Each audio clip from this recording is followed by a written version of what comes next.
Narinig nyo na ba ang salitang imposter syndrome? Yung pakiramdam na parang laging may maitim na balak ang mundo para i-expose ka, yung parang hindi mo deserve, subukan man lang yung mga bagay na gusto mong i-achieve.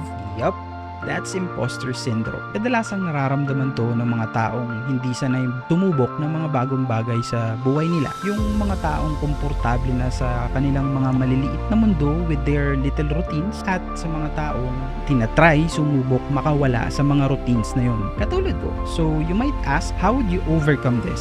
Well, to be honest, hindi to madali and I'm still currently working on myself para tanggalin to talaga sa sistema ko. Pero, here are 3 tips na kadalasang nag-work for me. First, you need to acknowledge na meron ka nitong problema na to and know that you are not the only one experiencing this. Lots of famous people had and still have this up to this day. Second, share your feelings with trusted people. Share your ideas and take feedback. Do this a lot and it gets easier every time. Third, keep in mind that people don't really care what you do and so is the world. Yung tao na nagpaparamdam sa'yo nito is ikaw lang din naman. Well, siguro may mga taong pwedeng mag-react every time na nakikita ka nilang nagvi-video ng sarili mo. Hindi naman importante yon at the end of the day. Do what you want first for you. Again, wala namang instant when it comes to success. But if this still doesn't work, comment down below. Let's talk about it and we can help each other out. Follow for more.